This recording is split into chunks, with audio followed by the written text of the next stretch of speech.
Thanks for having me. Thanks for such a great crowd. I really appreciate it. So I was at a safe place for almost 10 years. Actually started out as a volunteer, case manager, program director, and then worked my way up to executive director. And when it comes to this whole topic of trauma-informed communication, the way I like to summarize it is it's treating people with dignity. It's treating people with respect. It's suspending our judgment. We can't help it. We have biases. We have judgment. We're adults. It happens. But when we're working with people that have been through a tremendous amount of trauma, we have to be able to suspend that, because if we don't, what happens? They're not going to ask for our help. And we could shut them down, and they may never ask for our help. So that first interaction with you, you're almost a first responder in a way. They're coming to you, they're in crisis. You might be viewing this as this doesn't really seem like a crisis. Again, that's based on our perceptions. We have to treat them as it is a crisis, because it is a crisis to them. So what are the benefits? It benefits us to understand people better, so we know how to interact with them. It gives us an idea of what their needs are, because if they start opening up to us, then we can assess what those actual needs are. It's all about, building a relationship. And I don't expect you, as a Help Hub volunteer, you don't have an opportunity to necessarily build a relationship like we view relationships, but it's trust. It starts with building some sort of trust. So hopefully they feel heard. It's validating what they're saying. Do they exaggerate sometimes? Yes, of course, because sometimes they'll do that to get a reaction out of you. But the truth is in there, and it's not on us to judge them for what they're saying. We want to reduce stigma. I'm going to talk about that in a second. Empower them to share their story. We don't want to force them to share, because that can be re-traumatizing.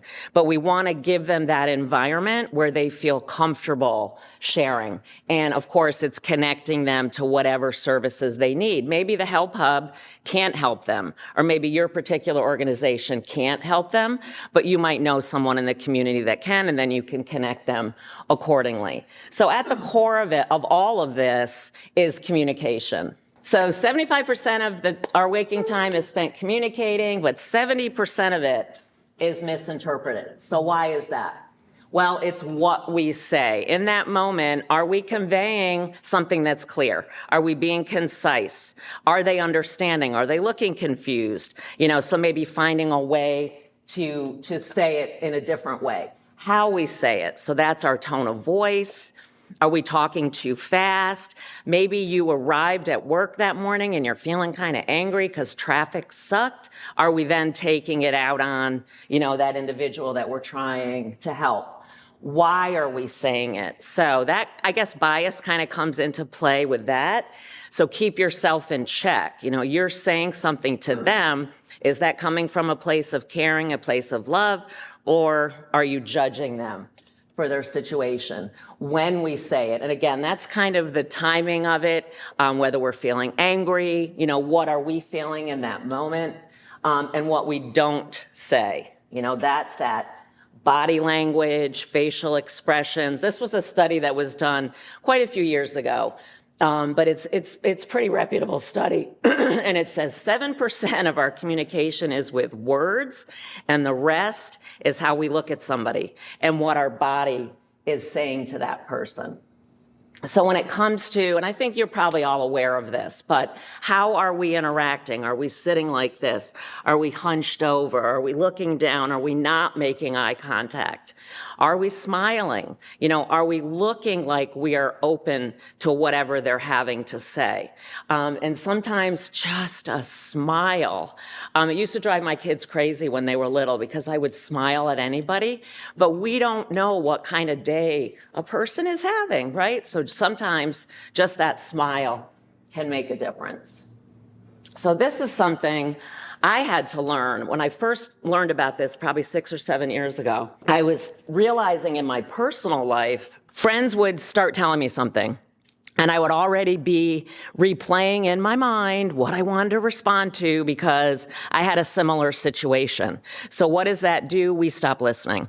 I'm not listening to the rest of the story, because I'm already prepared to what I want to say in response. So when you're interacting with that client, it's being present. It's suspending any of those thoughts that you had coming in that morning and just being present to what they have to say. So regarding bias and judgment, it's based on what we've been through. You may have a family member that struggled with substance use. You may have a family member that struggled with mental health issues, and you might have a bias in one direction, but we can't let that impact how we interact with the people that we're serving. And how we judge a person will determine how we help them. And I can give you an example. When we had an emergency shelter at a safe place, I had one staff person who felt to her core that if you no longer want to do substances, you should just be able to stop.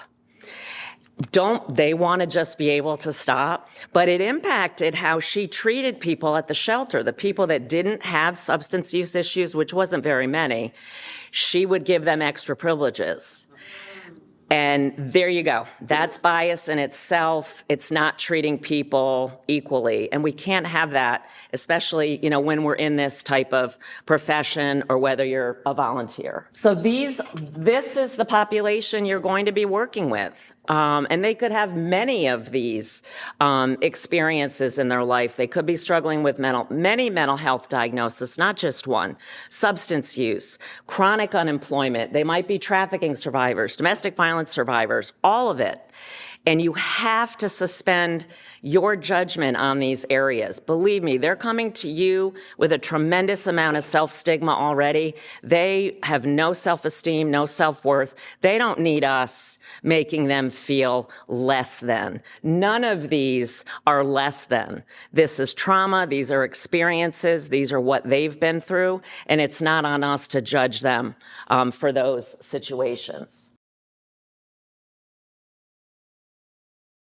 When we are passive, a client can walk all over you, right? If we're not assertive enough. And what happens if we're aggressive? It'll shut them down.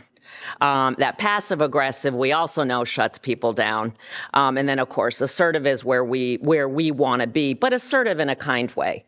And obviously, different situations, if you're dealing with an employer rather than a client, you might be different, so sometimes different communication styles might come into play. But obviously, assertive is where we want to be. And this is, what I mentioned earlier is what's a crisis to them. You may look at this and say, this is not a crisis. We cannot judge them for that. We just have to accept that it is a crisis to them. And then what do? We just listen. We listen, we take a breath, and we listen. So, unhealthy responses, again, realizing that it's just not important and judging them for that. Being angry, hurtful, resentful, because you never know. Not knowing what everybody's background is, maybe they've triggered you too. They've brought you back to a place or some memories that you've had. So you have to keep yourself in check, and then you might even have to take a step away. I've had to do that in the past because I could feel my blood pressure start to rise, and I've said, you know what? I'm going to step outside and I'm going to take a breath. And I'll be back in a couple of minutes. Meanwhile, that gives them an opportunity to de-escalate too, and then I can, interact in a better way with them. This is one thing too. We cannot make promises that we cannot meet. It is devastating for them when that happens. And it might be a good intent on our part that we hope we can follow through, but you have to know you can follow through. Because I am here to tell you, it truly can be very devastating for them. It's almost an abandonment feeling to them, and it can really shut them down. Just always expecting bad outcomes. All right, they're coming to you, they're in their 60s, they've been dealt with chronic homelessness, chronic unemployment. What's the attitude? Yeah, this is probably all they'll ever do. Believe me, they're already feeling that themselves. So they don't need that from us. We just have to keep them moving forward. And avoiding somebody that you don't like. I'm sure we can all think of people in our past we wish we could just have walked away from, but that doesn't help the individual. So let's be the bigger person. Let's step up and do the best we can. Now, sometimes there are personality conflicts. Maybe if you have another individual within your organization that might be better to work with them, you could certainly do that. But sometimes we just have to face it. We just have to face it head on. So trauma is that life event that changes a person. It could just be one major event. Chances are the population that we're working with, it's many, many events, a lot of it starting in childhood. It changes how they view themselves, it changes how they interact with people, their relationships, and it changes their path in life. So what do we need to do? It's like I said before, it's building some sort of a relationship. It's starting that trust with them, that trust that they don't have with anybody. So if they come to you, you're having a bad morning and you're reacting in a negative way, so it's coming across somewhat confrontational, it'll shut them down. And it could shut them down for good. That's what I had to keep in my mind, that one interaction, it could be a wonderful thing and lead them down a path to healing, or it could completely shut them down forever, right? And we don't want that. When they're triggered by something or they're going through some sort of a crisis, what's happening is, their brain is activated, the stress hormone is activated, and what is it doing? It's bringing them right back to all the trauma that they've been through before, because they haven't had support throughout their lives to be able to process it. So they're 0 to 60 in 2 seconds, and they don't even know why. They don't know why they're angry at you. You are being very nice to them, but all of a sudden, they're just mad as hell, and neither one of you know why. And it's basically this. So we're going to do just a little exercise here for a couple minutes. This was an ink blot that was shown to Vietnam veterans many decades after the war. And they were asked to say what they see in this image. First time I saw it, it looked like elephants with their trunks up. Yep, some people see a face. Some people see a rocket ship, like in the middle. Recently, I had a woman say a pelvis. That was new. Well, obviously, for the vets, it was different. So 16 of them, it brought them right back to their wartime trauma. So it was basically blood and guts. They were reliving all of those experiences all over again. And then the final 5 could not see anything. They just saw a bunch of ink.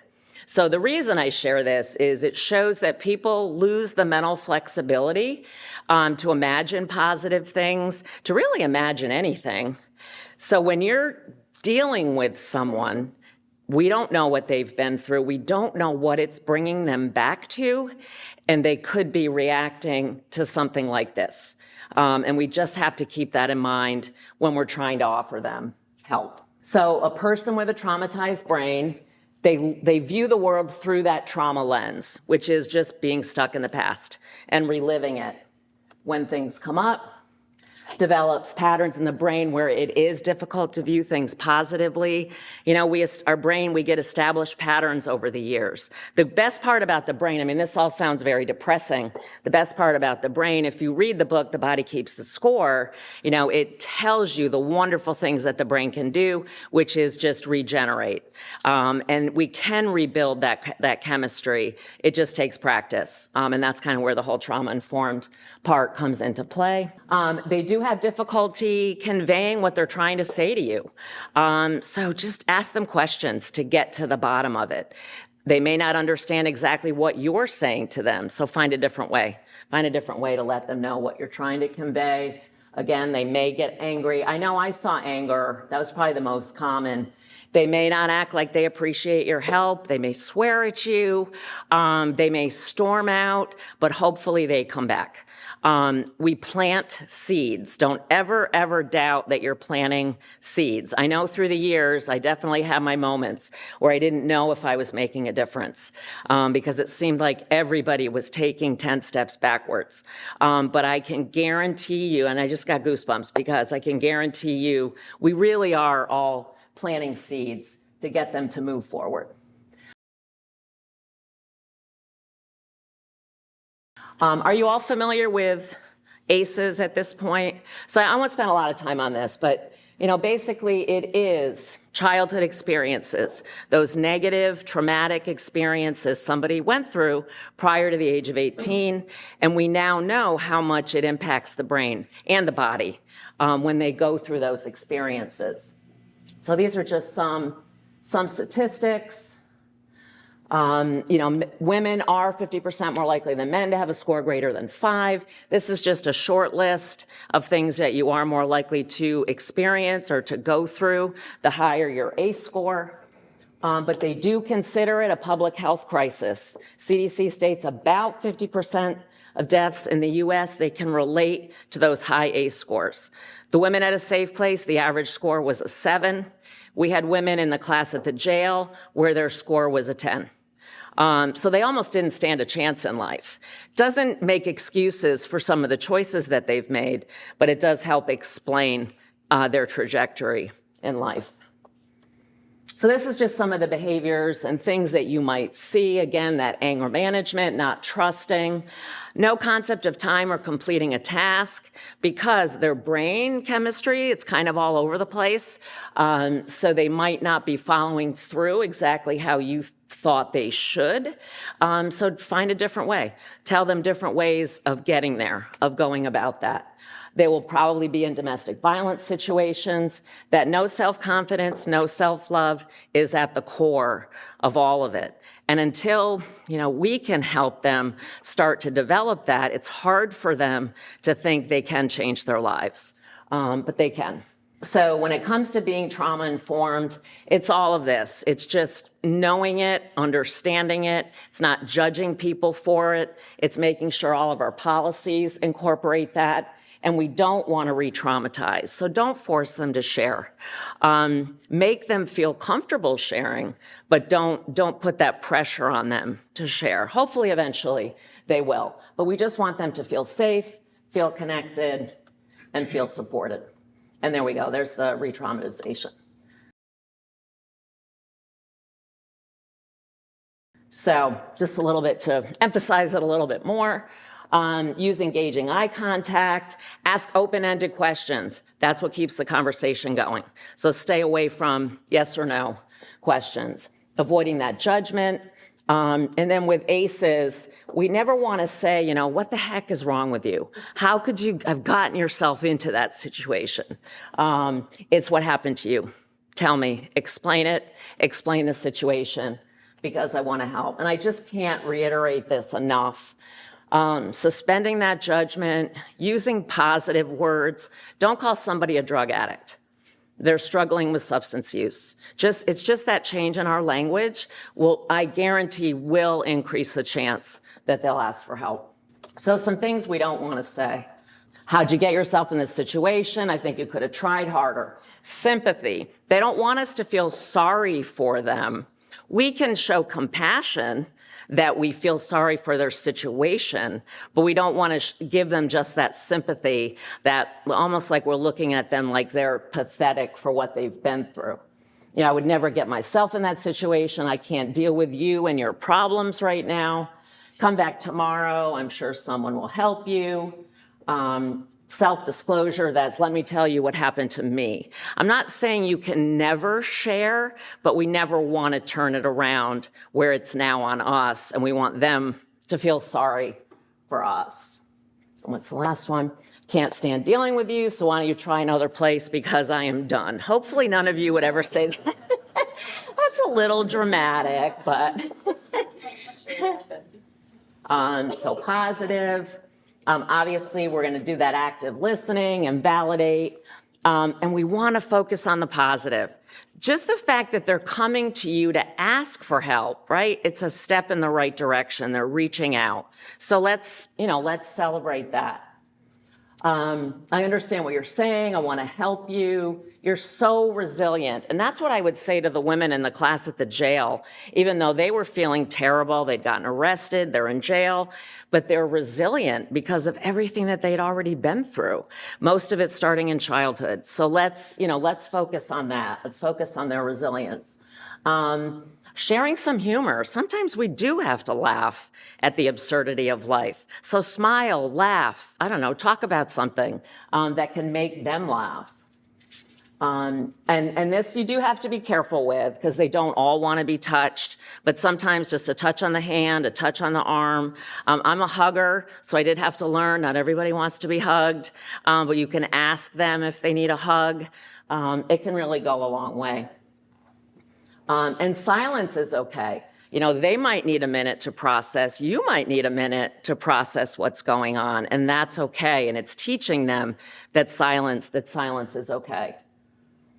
I think the best steps for you are to blah, blah, blah, you know, and then I think that agency can help you, you know, if you're not able to meet their needs. And what's the last one? I'm not sure I understand. Can you explain again? And that comes into play because, again, they may not really be conveying exactly what they're trying to say. So try to get to the bottom of it so you're clear. I'm just going to spend a little bit of time on motivational interviewing. I could do a whole hour on this. But the premise is getting the person to try to figure out what's best for them. So it's them coming to you asking for help, but you not always providing the solution. So it's like a collaboration almost to figure out the best goal for that individual, because that is very empowering. If you're just sitting there, you should, you know, saying you should do X, Y, Z, all right, they may do that, but they had no skin in the game, so to speak. So it's that collaborative spirit. So there's an acronym that goes along with it. So it's resisting that writing reflex. So it's don't always give them the solution. Understand where their own motivations are. So where is their motivation coming from? You know, are they ready for change? And you can usually assess that during that intake process, listening with compassion, and then empowering them. So, I mean, I think you know this, but the don'ts of motivational interviewing, it's just don't judge them, don't add to their shame, don't criticize. Don't interrupt them. Let them finish their thought. Because remember, you might already be ready to respond, but we want to listen to them to make sure they complete their thoughts. And don't come up with the solutions for them. So listen, encourage, ask them for ideas. It's that collaboration. Try to speak as positive as possible. Be hopeful, but not unrealistic. Remember, don't make those false promises. And provide that compassion and kindness. So I think the next are just, you know, some examples. Why'd you come to see me? How can I help you get where you want to be? What has worked in the past to help keep you on a positive path? Because chances are they've had good periods in their life where they've been in recovery, or had a positive relationship with someone. So talk about those and see what worked at that time. Maybe you can incorporate some of that. You know, how would you like things to be different? What have you tried before to make a change? What hasn't worked? Because that's important too. If you could change one thing starting today, what would it be? So again, we want to focus on the positive. I know at a safe place, we would celebrate any little thing. It might be they did their first resume, went on their first interview, cooked their first meal. I don't know, any little thing that you can find, it makes a huge difference. So I really appreciate that you came to see me today. It was wonderful talking to you. You handled yourself well in that situation that you just told me about. If I were in your shoes, I don't know if I could have managed it nearly as well. I've enjoyed talking with you today. Let me know what I can do for you. And the last part is just self-efficacy. Who encourages you? What inspires you? You don't want them to have lofty goals that you know they'll never meet, but start small. What is that one thing that would make you smile today? What can I do for you to get you to that point? I guarantee they're going to smile at you, and then hopefully you can collaborate, to figure out what that next step is. I love this quote. until we can receive with an open heart, we're never really giving with an open heart. When we attach judgment to receiving help, we knowingly or unknowingly attach judgment to giving that help.